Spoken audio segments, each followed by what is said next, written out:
Hey everyone, Jamie here, and it's October, which means we're but weeks away from Halloween. So throughout this month on Do It Girl, I'm going to be showing you a lot of fun crafts that can be great for Halloween party decorations and costumes. And today I'm just going to be showing you a craft off the top of my head. Right? It's time to show you how to make this DIY yarn wig. Let's do it, girl.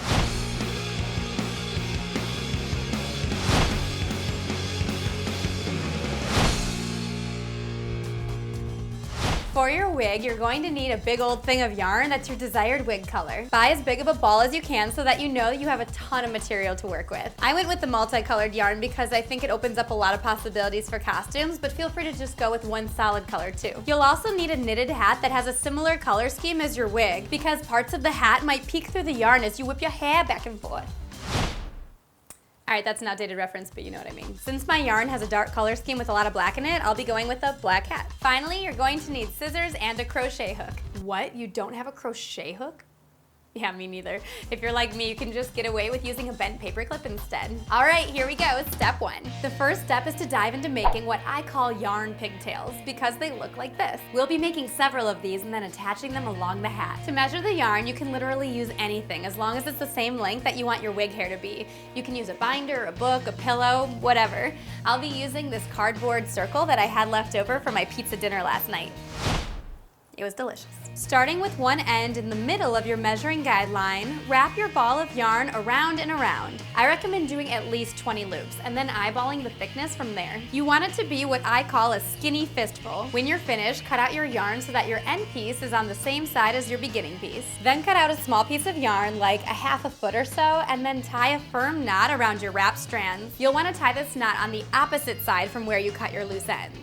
So here. Once you've tied your knot, cut your yarn back on the opposite side, right where your loose ends were. This ensures that your yarn strands are all about the same length and that they won't slip out of your knot. Make an even dozen of these pigtails and then you're all set to attach these little piggies to your hat. Step 2. Okay, so connecting your yarn hair to your hat is super easy. Place your crochet hook / paper clip through the topmost part of your hat and just a little off center to the left. Take one of your yarn pigtails and grab either end of the small piece of yarn that's knotting your pigtail together. Now pull that end back through your hat using your hook. Repeat this step, bringing your hook to the top of your hat, but this time make sure to put your hook a little off center to the right. Grab that other end of your small piece of yarn and pull it through once more. Now simply take those two strands and tie them in a knot together on the inside of your hat. Now's a good time to mention that you can also use chalk or artist tape to draw a border down your hat to help you keep things straight and even, since you'll be placing the hook a little to the left and a little to the right of center. And voila! One set down, 11 to go. Secure 3 more sets vertically down the front center part of the hat, about a ½ inch apart. Then attach 3 sets horizontally at the back of your hat, right below where you placed your original pigtail. Finally, take your remaining 4 pigtails and attach 2 sets on either side of your hat. They'll be positioned below the end pigtails on the back of your hat, creating a triangle-like pattern over your ears. And then these little piggies went to montage.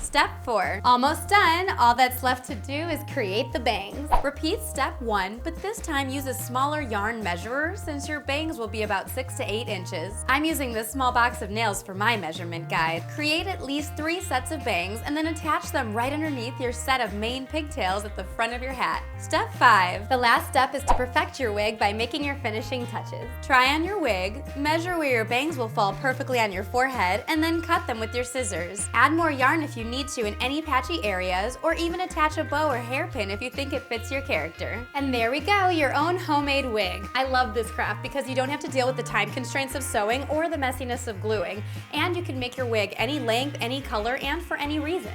I mean, let's be honest, a bright blue and white New Year's wig would be pretty sweet. But for Halloween purposes, you can make it all white to be an angel, or all green to be a fairy, or you can make it multicolored in order to be more like a clown, or you can just make it bright pink or multicolored color blue like this one in order to be anime or sort of like a rocker chick. What kind of wig did you create? Tweet me at Jamie Petito, Instagram me at Hey Jamie, or just tell me all about it in the comments below. We did it, girl. I'm Jamie, and you're on Gurl.com. Answering questions preemptively. How much yarn do you need to buy?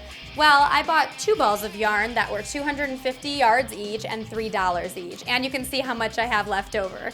However, it's no problem to have more yarn than less because you can always use it to make more wigs or to attach to your costume. Can you change the positioning of where you attach your yarn? Of course. Mine was just a suggestion, and since I did it down the middle, that means that my wig has a middle part. So you can attach it to the sides, underneath, anywhere that you get full coverage. Just so you all know, I totally thought I was going to have a much longer wig because I used a pigtail that was about 2 feet long.